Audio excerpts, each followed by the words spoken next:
amigos telespectadores da Rede Vida de Televisão e do programa semanal Páginas Difíceis da Bíblia.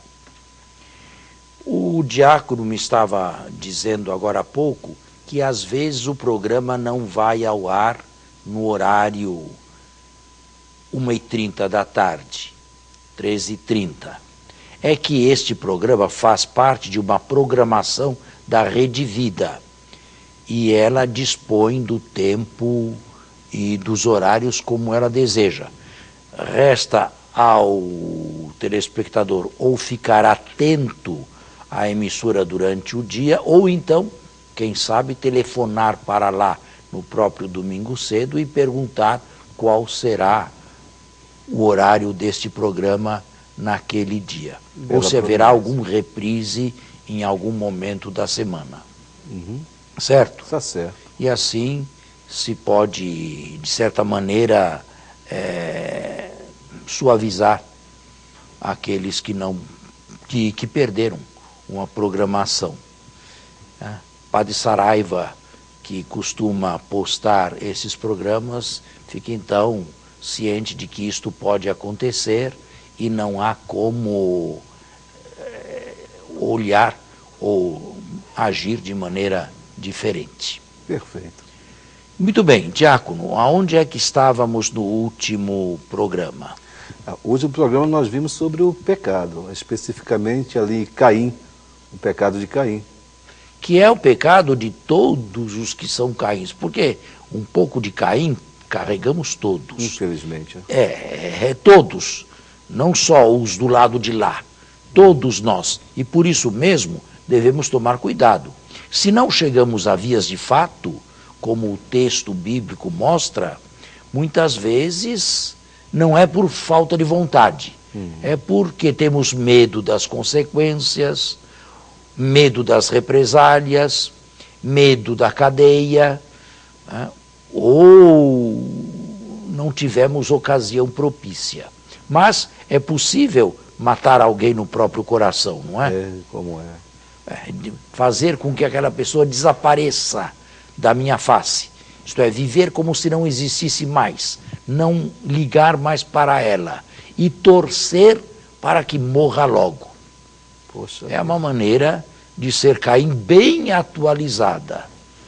E Jesus fala do assassinato do coração, não é? Aquele que xinga o irmão já cometeu com ele homicídio no seu coração. Verdade. Bem, após a leitura, e a preocupação é de atualizar o texto, do capítulo 4, segue sempre na pré-história da humanidade do livro do Gênesis, o capítulo 5º, que é uma sucessão de gerações. São patriarcas pré-diluvianos. O curioso neste capítulo é a idade desses patriarcas pré-diluvianos. São patriarcas que vivem 700, 800 e até 900 anos. Sempre me perguntei sobre isso. Será que essa idade é real? Não, é claro que não é real. Claro que não. É evidente que não é real. Isso seria uma leitura fundamentalista da Bíblia. Eu me recordo de uma secretária que eu tive, que infelizmente lia a Bíblia nesse diapasão e ficava estupefacta. Como é que se vivia 800 anos na antiguidade e agora quem chega a 80 é muito? O que aconteceu? Não. É preciso que o telespectador saiba. A idade média na época de Jesus eram apenas 18 anos. Havia que se levar em conta, e há que se levar em conta, a imensa mortalidade infantil. Não havia vacinas para nada, não havia antibióticos. Antes de Jesus devia ser menos. Hoje, a idade média são 70 anos, não é? Mais ou menos isso. No Brasil, nos países do primeiro mundo, talvez até um pouco mais. O que significa isto? Isto significa que no texto bíblico a idade é sinônimo de vida agradável a Deus. Aqueles que agradam a Deus vivem muito. Quem desagrada a Deus vive pouco. É uma maneira, assim, um tanto, digamos, ingênua de afirmar que agradou ou que desagradou a Deus. E era uma visão que se manteve durante boa parte da época do Antigo Testamento. Deus premia o justo neste mundo, quando não havia ainda uma visão clara da eternidade, de uma vida após a morte. A premiação tem que ser feita neste mundo. Mas como é que Deus premia neste mundo? Dando vida longa, dando dinheiro, dando bens, descendência, saúde, felicidade, como Jó, antes de ser provado. Uma boa descendência, filhos numerosos. Aí está a bênção de Deus. E o contrário, morre cedo, não deixa descendência, está na pobreza, na mendicância, mas depois a morte iguala a todos, bons e maus, na mesma vala comum do cemitério. Essa é a concepção do Antigo Testamento, até que entrou, no finalzinho desse período, uma visão mais clara do além, de uma vida e de uma recompensa, ou de um castigo após a morte. A partir de quando? A partir do século, claramente, a partir do século II a.C., portanto, bem tardiamente. Na época de Jesus, a maioria aceitava, sobretudo as camadas da população mais baixa, enquanto os dirigentes sacerdotais não aceitavam nenhuma ressurreição. Eram mais tradicionalistas. Principalmente os saduceus. São esses, são desses que são a esses que eu me refiro. Certo. Bem, aí está a chave de compreensão do capítulo 5º. Sinceramente, é um capítulo que deseja, através desta visão, ligar os acontecimentos do início do mundo a Noé e aos descendentes de Noé, dos quais nasceu Abraão, filho de Terá. Sem se preocuparem com questões científicas de que nos ocupamos hoje. Aí está a verdade do capítulo 5º e como ele deve ser lido e interpretado.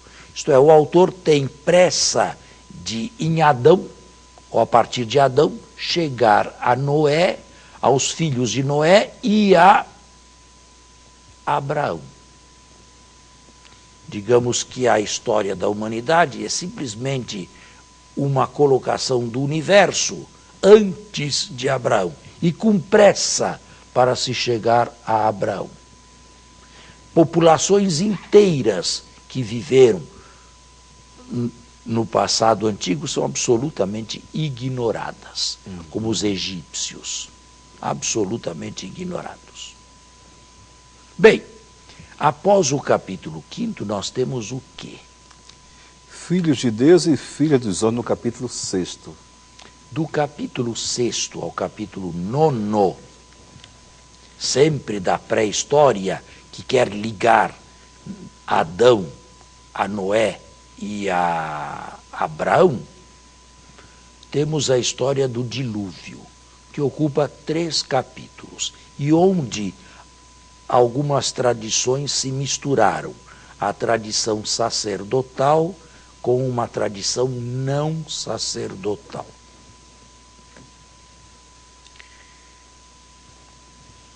O dilúvio é bem explicado a partir do exílio e dos exilados.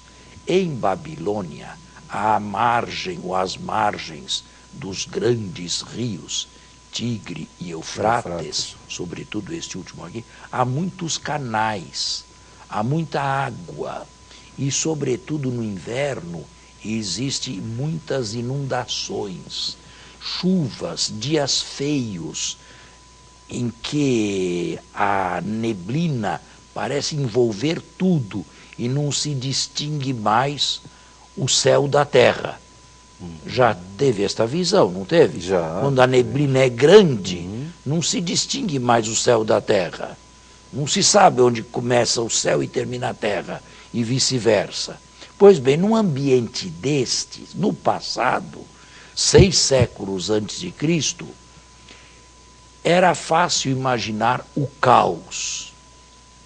E o caos devido à quantidade de águas e a inundações. Pois esta história e estas experiências de caos devido à abundância de águas, a inundações, a cerrações, a inverno, vem aqui transmitida como uma espécie de castigo de Deus devido a pecados humanos.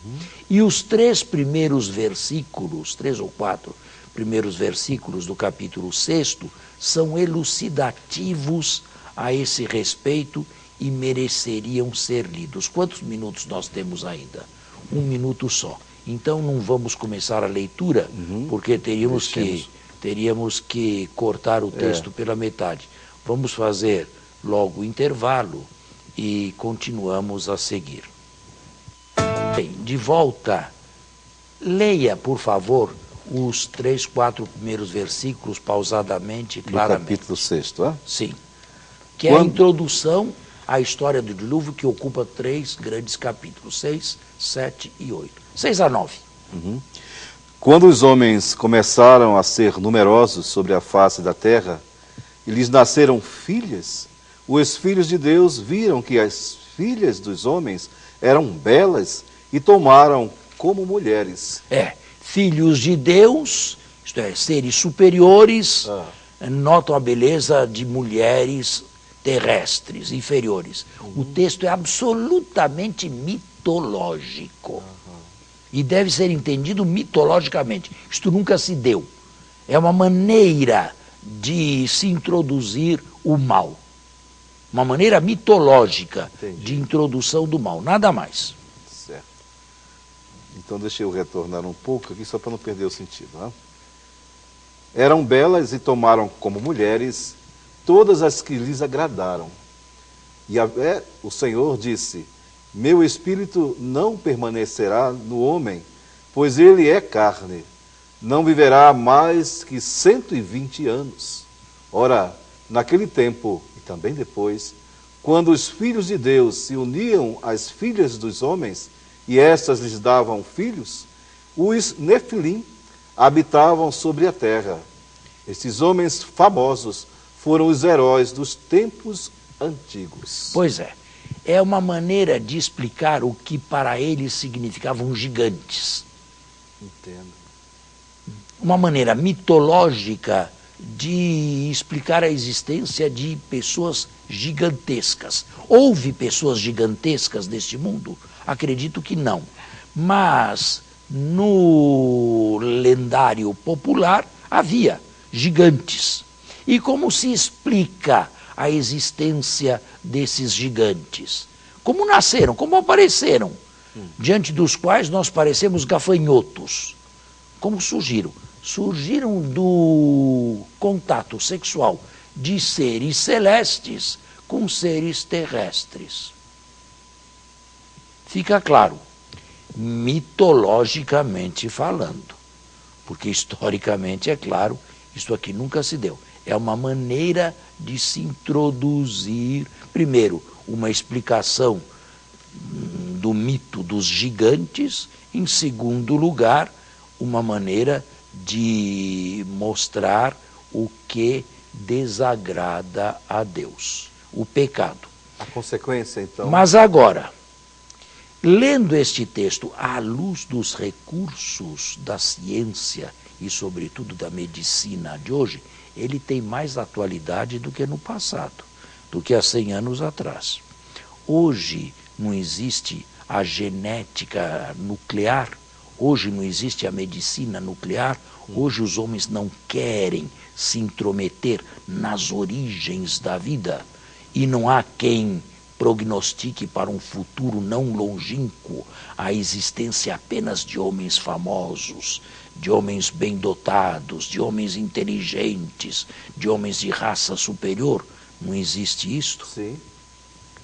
Aí está uma aplicação moderna, uma leitura moderna desse texto que nós acabamos de ler. Agora, isto serve como introdução ao dilúvio. Por causa disto, por causa da violência e da maldade, Deus, de maneira antropomórfica no texto, se arrepende de ter criado o mundo e deseja lavá-lo. Lavá-lo pela primeira vez, lavá-lo de todas as suas imundícies. O senhor fala antropomórfica? Antropomorficamente, porque Deus não se arrepende de si como eu me arrependo. Certo. É um antropomorfismo, mas a Bíblia não é um livro de filosofia aristotélica. Deus não é um motor imóvel, passível. Deus tem sentimentos. Deus se irrita, Deus se compadece, Deus castiga, Deus premia. A Bíblia tem uma visão dinâmica de Deus. E o motor imóvel de Aristóteles contém, biblicamente, todas essas fases. Não é uma pessoa absolutamente inerte e fixa, sem nenhum sentimento, sem nenhum movimento. A Bíblia vem completar uma certa imagem de Deus não bíblica. Então é quando se atribui a Deus coisas próprias dos nós homens. Bom, mas isso já seria fugir um pouco do texto. Foi só para esta entender. Explicação, esses primeiros versículos, introduzem um castigo. Certo. Isto é, repito, se serviram de catástrofes que havia no passado, e sobretudo na época do inverno, enchentes e destruições e cheias, e até hoje essas coisas são catastróficas para nós, quando há enchentes e deslizamento de terras, da vida. Exato, se serviram disto para compor um texto. Compor um texto com diversas tradições, sacerdotal e não sacerdotal, onde se evidencia bem que Deus não está do lado dos malvados, dos perversos ou dos violentos.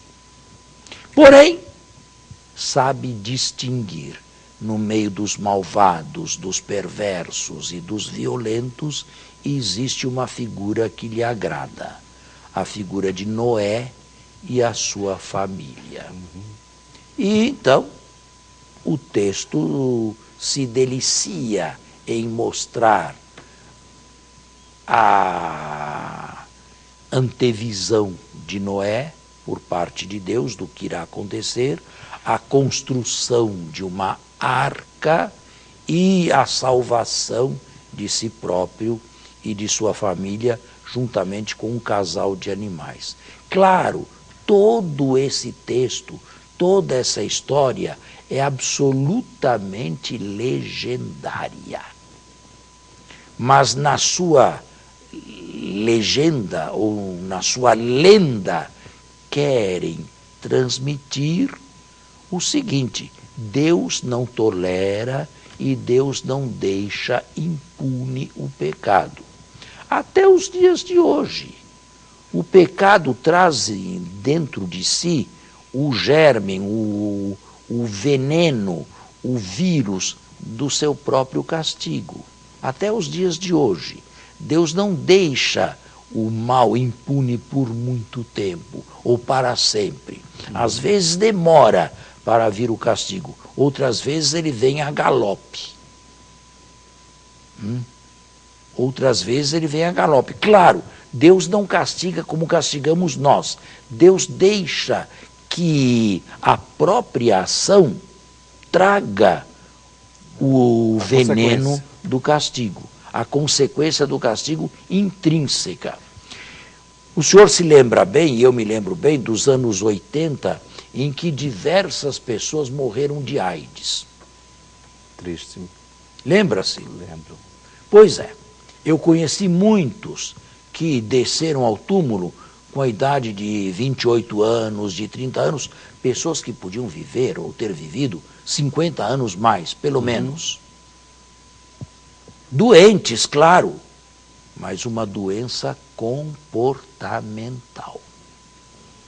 Se não tivessem seguido aquele caminho, se não tivessem dado asas e soltura a seus instintos sexuais, não teriam obtido esta doença, não a teriam pego, porque ela só se transmitia através de contatos sexuais e contatos sexuais com pessoas diversas, não com a própria esposa ou com o próprio marido. É um exemplo que eu dou, dentre tantos. Deus castiga, Deus permite que esta pessoa tire as últimas consequências, até as mais desastrosas, daquelas ações irresponsáveis que fez. Deus não quer o mal, mas também não tirou ninguém miraculosamente desta situação. Nesse sentido, Deus castiga. E pode castigar de outra maneira. O senhor é pai de família e teve filhos. Nunca castigou um filho seu? Muito a contragosto, mas sim, né? Pois é. E porque não gostava? Não gostava dele? Pelo contrário. Exatamente porque gostava e via que seu filho imaturo, em idade imatura, estava começando a transitar, a caminhar por um caminho, digamos, ambíguo, que não o levaria ao bem de forma alguma. Então, de vez em quando, foi preciso um puxão de orelha, ou diversos puxões de orelha, não porque não amava, mas porque amava e previa o que ele não conseguia enxergar, as consequências desastrosas que a médio e longo prazo viriam a partir daqueles atos que estavam pondo. É claro que eu não resolvia com 8, 9 anos problemas matemáticos com prazer. É claro que eu preferia brincar ou rádio ou televisão. Na minha época começou a surgir a televisão. Mas meu pai e minha mãe, de quando em quando, me puxavam pela orelha. Sobretudo se a nota no boletim viesse vermelha. Eu não fiz a minha obrigação. Então, um castigo neste final de semana não vai sair. Neste final de semana não vai brincar, vai estudar, vai fazer o que não fez durante a semana. Está aí. E graças a isto, eu sou o que sou hoje. E hoje eu agradeço imensamente meus pais de me terem educado e endereçado, ainda que de vez em quando à custa de puxões de orelha ou de repreensões, para um caminho mais acertado. Na hora a correção dói, né? É o que diz o autor da carta aos Hebreus. Depois ela traz o seu fruto. Aí está sumamente reproduzida uma leitura do dilúvio e da história mitológica que ele contém na Escritura. O nosso tempo está esgotado. Que pena. Nós por hoje nos despedimos, procurando, desejando voltar no próximo domingo. Obrigado. Até o próximo domingo, com a bênção e a graça de Deus.